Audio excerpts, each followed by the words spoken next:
Bismillahirrahmanirrahim. Assalamualaikum warahmatullahi wabarakatuh. Alhamdulillahirabbil alamin wa bihi nasta'in ala umuri dunya waddin. Wassalatu wassalamu ala asyrafil anbiya'i wal mursalin sayyidina Muhammadin afdalul makhluqin wa ala alihi wa ashabihi ansari dinihil awwalin. Amma ba'du. Pertama-tama dan yang paling utama, marilah kita panjatkan puja dan puji syukur kita kehadirat Allah Subhanahu wa Ta'ala yang telah memberikan kita banyak sekali kenikmatan. Kemudian yang kedua, salawat beserta salam semoga tetap tercurah limpahkan kepada junjungan kita Nabiullah Nabi besar Muhammad sallallahu alaihi wasallam.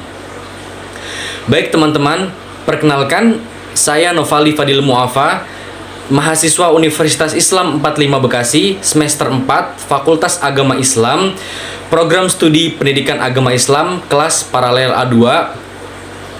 Pada kesempatan video kali ini, izinkanlah saya untuk menyampaikan video pembelajaran tentang bahasa Arab. Masuk pembahasan pertama, yakni pengertian. Bahasa Arab atau biasa disebut Al-Lughah Al-Arabiyyah yang memiliki translate Al-Lughah Al-Arabiyyah, sering disingkat sebagai Arabi, adalah salah satu bahasa Semit Tengah yang termasuk dalam rumpun bahasa Semit dan berkerabat dengan bahasa Ibrani dan bahasa-bahasa Neo-Arami. Bahasa Arab memiliki lebih banyak penutur daripada bahasa-bahasa lainnya dalam rumpun bahasa Semit. Ia dituturkan oleh lebih dari 280 juta orang sebagai bahasa pertama, yang mana sebagian besar tinggal di Timur Tengah dan Afrika Utara. Bahasa ini adalah bahasa resmi dari 25 negara dan merupakan bahasa peribadatan dalam agama Islam, karena merupakan bahasa yang dipakai oleh kitab suci Al-Quran. Berdasarkan penyebaran geografisnya, bahasa Arab percakapan memiliki banyak variasi atau dialek. Beberapa dialeknya bahkan tidak dapat saling mengerti satu sama lain. Bahasa Arab modern telah diklasifikasikan sebagai satu makrobahasa dengan 27 subbahasa dalam ISO 639-3. Kemudian bahasa Arab baku atau kadang-kadang disebut bahasa Arab sastra diajarkan secara luas di sekolah dan universitas, serta digunakan di tempat kerja, pemerintahan, dan media massa. Bahasa Arab baku berasal dari bahasa Arab klasik, satu-satunya anggota rumpun bahasa Arab utara kuno yang saat ini masih digunakan, sebagaimana terlihat dalam prasasti peninggalan Arab pra-Islam yang berasal dari abad keempat. Bahasa Arab klasik juga telah menjadi bahasa kesusastraan dan bahasa peribadatan Islam sejak lebih kurang abad ke-6. Abjad Arab ditulis dari kanan ke kiri. Bahasa Arab telah memberi banyak kosakata kepada bahasa lain dari dunia Islam, sama seperti peranan Latin kepada kebanyakan bahasa Eropa. Semasa abad pertengahan, bahasa Arab juga merupakan alat utama budaya, terutamanya dalam sains, matematika, dan filsafat, dan juga masih banyak yang lainnya, yang menyebabkan banyak bahasa Eropa turut meminjam banyak kosakata dari bahasa Arab. Mungkin itu secara singkat pengertian dari bahasa Arab secara umum. Kemudian kita masuk ke pembahasan kedua, pengaruh bahasa Arab pada bahasa lain. Seperti pada bahasa Eropa lain, banyak kata Inggris diserap dari bahasa Arab pada umumnya melalui bahasa Eropa lainnya, terutama dari Spanyol dan Itali. Di antaranya adalah kosakata yang digunakan sehari-hari, seperti gula dalam bahasa Indonesia, teman-teman. Dalam bahasa Arab itu sukar, yang menjadi kata serapan di bahasa Inggris, yang mana kita tahu bunyinya sugar. Kemudian ada kapas dalam bahasa Indonesia, yang dalam bahasa Inggris cotton, dan dalam bahasa Arab itu kutnun. Atau majalah dalam bahasa Arab makhzen, kemudian bahasa Inggris menyerapnya menjadi magazine. Kata-kata lain yang sangat terkenal misalkan aljabar, alkohol, dan zenit. Pengaruh Arab paling mendalam pada negara-negara yang dikuasai oleh Islam. Arab adalah sumber kosakata utama untuk bahasa yang berbagai seperti bahasa Berber, Kurdi, Persia, Swahili, Urdu, Hindi, Turki, Melayu, dan Indonesia. Baik juga seperti bahasa lain di negara di mana bahasa ini adalah dituturkan. Contohnya perkataan Arab untuk buku atau kitab digunakan dalam semua bahasa di atas. Bahasa Berber, Kurdi, Persia, Swahili, Urdu, Hindi, Turki, Melayu, Indonesia semua menyebut kitab. Kecuali pada bahasa Melayu dan Indonesia secara spesifik yang dimaksudkan adalah buku agama ya. Kalau orang Melayu dan orang Indonesia itu biasa kalau nyebut kitab itu udah pasti langsung berpikiran ini buku agama gitu teman-teman. Istilah pinjaman dari terminologi agama dalam kurung seperti Berber, Tazalit atau bermakna sembahyang yang kita ketahui ialah sholat. Istilah akademik seperti Uighur, mentik, logika. Kata hubung seperti Urdu, lekin atau tetapi. Kebanyakan varian bahasa Berber seperti Kabil bersama dengan Swahili meminjam beberapa bilangan dari bahasa Arab. Kebanyakan istilah agama yang digunakan oleh Muslim seluruh dunia adalah merupakan pinjaman langsung dari bahasa Arab, seperti sholah yang sudah kita ketahui ya, arti itu sholat untuk ibadah, dan imam untuk pemimpin sholat. Sebenarnya itu bahasa Arab teman-teman. Dalam bahasa yang tidak berhubungan langsung dengan dunia Arab, banyak kosakata bahasa Arab yang diserap melalui bahasa lain yang berhubungan dengan bahasa Arab. Contohnya, banyak kata dalam bahasa Urdu dan bahasa Turki yang diserap dari bahasa Persia, berasal dari bahasa Arab tentunya. Dan banyak kosakata dalam bahasa-bahasa Hausa yang diserap dari bahasa Arab melalui bahasa Kanuri. Kemudian kita masuk penjelasan ketiga, yakni huruf-huruf dalam bahasa Arab. Huruf dalam bahasa Arab itu cukup banyak teman-teman. Pertama ada yang berdiri tegak seperti tiang, pengucapannya adalah alif dan dalam bahasa internasional alif. Kemudian ada yang seperti mangkuk dan di bawahnya ada satu titik, pengucapannya ba. Kemudian ada yang ketiga sama, tidak jauh beda seperti huruf yang kedua yaitu huruf ba, tapi di huruf ketiga ini titiknya itu ada dua, kemudian ada di atas yang mengucapkannya berbunyi ta. Lalu kemudian ada yang masih sama bentuknya seperti mangkuk, cuma titik yang di atasnya bukanlah dua, bukanlah satu, melainkan tiga, yang berbunyi tha. Kemudian ada huruf yang seperti bentuk perut ibu-ibu hamil ya teman-teman. Dan di tengahnya ada satu titik yang pengucapannya adalah jim. Kemudian sama, tidak jauh beda seperti jim, cuma di huruf kali ini tidak memakai tanda titik yang berbunyi ha, dan langsung dari tenggorokan ha. Kemudian selanjutnya sama seperti dua huruf yang sebelumnya, tapi di huruf ini ada satu titik di atasnya yang berbunyi kho. Kemudian ada lagi yang di bawah huruf kho yang berbunyi dal. Dilanjut seperti dal, ro, zai, sin, shin, sod, do, to, dho, ain, ghoin, fa, qaf, kaf, lam, mim, nun, ha. Ini hak domir teman-teman ya. Waw, dan yang terakhir ya. Sistem ortografi bahasa Arab memakai sistem abjad. Sistem abjad yaitu sistem tulisan yang huruf-hurufnya melambangkan bunyi konsonan, sedangkan bunyi vokal dilambangkan dengan harokat. Huruf hijaiyah yang sudah saya sebutkan barusan terdiri dari 29 huruf abjad, 26 berupa konsonan murni, dan 3 berupa konsonan semivokal, yaitu huruf alif, waw, dan ya. Bunyi vokal tidak dilambangkan dengan abjad, tapi dengan harokat. Ada 3 harokat teman-teman dalam bahasa Arab. Yang pertama ada fathah yang melambangkan bunyi a. Misalkan kita pasangkan dengan huruf dal, lalu kita berikan harokah fathah, bunyinya menjadi da. Dan pada beberapa abjad berbunyi o. Kemudian yang kedua ada kasroh, melambangkan bunyi i. Jika kita masukkan ke dalam huruf, misalkan huruf lam teman-teman, kita masukkan huruf harokat kasroh, maka bunyinya menjadi li. Dan dhammah melambangkan bunyi u. Jika kita masukkan ke dalam huruf ya misalkan, ada huruf dhammahnya, maka dibacanya yu. Kemudian yang keempat, dialek bahasa Arab. Arab umum atau Al-Arabiyah Al-Amiyah adalah bahasa Arab yang dipakai dalam percakapan sehari-hari di dunia Arab. Terkhusus ya seperti di tempat-tempat umum, di misalkan pasar atau tempat yang lainnya teman-teman. terkecuali di sekolah. Kalau di sekolah itu sudah pasti diajarkan bahasa yang fasih, yang sesuai dengan kaidahnya, dan amat berbeda-beda dengan bahasa Arab tulisan. Ya, bahasa Arab Amiyah ini emang nggak bisa ditulis teman-teman, tapi cuma bisa diucapkan. Perbedaan dialek paling utama ialah antara Afrika Utara, Arab Maghrib, dan bagian Timur Tengah, Hijaz. Faktor yang menyebabkan perbedaan dialek bahasa Arab ialah pengaruh substrat, atau dalam tanda kurung bahasa yang digunakan sebelum bahasa Arab datang. Seperti misalnya pada kata maujud yang dalam bahasa Indonesia berarti ada, di Irak disebut aku, di Palestina disebut fi, dan di Maghribi disebut kain.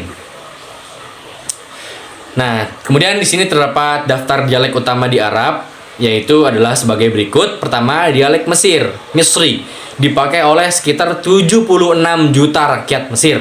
Kemudian ada dialek Maghribi, dipakai oleh sekitar 20 juta rakyat Afrika Utara. Kemudian ada dialek Levantin, disebut juga dialek Syam, dipakai di Suriah, Palestina, Lebanon, dan Gereja Maronit Siprus. Kemudian ada dialek Irak, mempunyai perbedaan khusus, yaitu perbedaan dialek di utara selatan Irak. Kemudian ada dialek Arab Timur, biasanya dipakai di Oman, di Arab Saudi, dan di Irak bagian barat. Selanjutnya ada dialek Teluk. Dialek Teluk ini dipakai di daerah Teluk ya teman-teman, yaitu di Qatar, Uni Emirat Arab, dan Arab Saudi. Sementara beberapa dialek lainnya adalah ada Hasaniyah, yaitu digunakan di Mauritania dan Sahara Barat. Kemudian ada dialek Sudani, yang sudah dari namanya aja udah kelihatan teman-teman, dipakainya ya di daerah Sudan, kemudian di daerah Chad juga. Kemudian ada Hijazi, yaitu dialek Hijaz, dipakai di daerah barat dan utara Arab Saudi dan timur Yordania. Dialek Najd dipakai di Najd, Arab Saudi. Kemudian ada dialek Yamani, sudah jelas ya, jadi dipakai di daerah Yaman. Kemudian ada dialek Andalus, dipakai di Andalus sampai abad ke-17. Kemudian yang terakhir ada dialek Sisilia, dipakai di daerah Sisilia. Masuk ke pembahasan kelima teman-teman, ada lafal bahasa Arab. Di sini dibagi dua ya teman-teman. Pertama, vokal. Bahasa Arab memiliki 3 abjad vokal, yaitu A dengan tanda A dengan harokah fathah, kemudian ada I dengan harokah kasrah, dan yang terakhir ada U dengan harokah dhamma. Selain itu, bahasa Arab juga memiliki 2 diftong. Kemudian yang kedua ada konsonan. Berikut ini penjelasan tentang konsonan dalam bahasa Arab. Yang pertama ada ghain, kadang disebut gha di Mesir dan Yaman Selatan, di daerah Afrika Utara, dan di Syam diucapkan menjadi ghain. Ini bisa dilihat dari bentuknya teman-teman ya. Kemudian ada huruf alif diucapkan dalam hanya kata dalam Allah. Terus yang ketiga biasanya sebagai akhiran fonetik, bisa kalian lihat bentuknya teman-teman. Kemudian bahasa Arab juga memiliki penekanan yang disebut tasydid, yang lambangnya kayak huruf W itu kalau di abjad ya teman-teman, yang disebut tasydid. Penekanan tasydid hanya terjadi di konsonan. Sementara itu penekanan pada huruf vokal juga terjadi disebut harokah panjang, seperti misalkan pada tulisan katib, jadi bisa ada huruf K, kemudian ada huruf alif. Nah itu tuh penekanannya tuh kalau di huruf vokal teman-teman, jadi bacanya panjang, katib, yang artinya penulis. Terjadi penekanan pada huruf vokal yaitu pemanjangan harokah. Lalu contoh lainnya itu majallah, itu pakai tasydid teman-teman ya. Terjadi penekanan pada huruf la, di mana ia merupakan konsonan dan mendapat penekanan tasydid, yakni konsonan L ganda. Majallah artinya majalah. Kemudian pembahasan ke-6. 6. Tata bahasa Arab. Kosakata bahasa Arab dibagi dalam 3 kelompok. Ism yang berarti kata benda, fiil kata kerja, dan harf yaitu partikel fungsional. Bahasa Arab termasuk bahasa infleksional. Struktur kalimatnya berupa konstruksi topik komentar atau dikenal juga sebagai mubtada wa khabar. Ada 2 macam frasa dalam bahasa Arab teman-teman, yaitu jumlatul ismiyah atau frasa nominal dan jumlatul fi'liyah atau frasa aktif. Ada 2 macam gender pada isim dan fi'il, yaitu mudzakkar yaitu maskulin dan muannats yaitu feminim. 3 macam bilangan untuk isim dan fi'il, yaitu mufrad yang berarti tunggal, musanna itu dui atau 2 ya. Kemudian ada jamak. Ya, udah jamak. Kita tahu kan kalau jamak tuh jamak ya artinya lebih dari dua, ya 3, 4, 5 atau seterusnya, teman-teman. Bilangan jamak terbagi 3 kategori, yaitu jamak mudzakkar salim atau jamak biasa maskulin. Kemudian ada jamak muannats salim, yaitu jamak biasa feminin, dan jamak taksir, jamak yang tak beraturan. Khusus untuk isim ada 2 macam artikel, yaitu ma'ruf atau yang definite atau tertentu, dan nakirah yang non definite. Yang ma'ruf tuh yang kita tuh udah tahu gitu. Kalau nakirah itu yang umum. Misalkan ada kata-kata mobil. Nah, ma'rifahnya itu, ma'rufnya itu as-sayyarah. Nah, as-sayyarah itu ada mobil itu. Nah, tapi kalau nakirah cuma sayyarah, mobil, ya udah mobil. Kita nggak tahu nih mobil apa, mobil Bapak Fulan atau mobil siapa, mobil warna apa, itu ya, itu karena umum. Tapi kalau ditambah alif lam itu jadi ma'ruf atau ma'rifah. As-sayyarah, mobil itu. Jadi udah mutlak itu gitu, teman-teman. Isim ada 3 tingkat peran kasus gramatikal, yaitu nominatif, akusatif, dan genitif. Isim nominatif berperan sebagai subjek kalimat. Isim akusatif berperan sebagai objek yang langsung atau tidak langsung. Isim genitif berperan sebagai objek preposisional atau pemilik. Kemudian ada pembahasan ke-7. Sistem penulisan bahasa Arab. Abjad Arab yang kadang-kadang disebut huruf hijaiyah berasal dari aksara Aramaik dari bahasa Syria dan Nabatea, di mana abjad Aram terlihat kemiripannya dengan abjad Koptik dan Yunani, teman-teman. Terlihat perbedaan penulisan antara Maghribi dan Timur Tengah. Di antaranya adalah penulisan huruf Qaf. Tadi di pembahasan ketiga, teman-teman, bisa dilihat lagi Qaf dan juga Fa.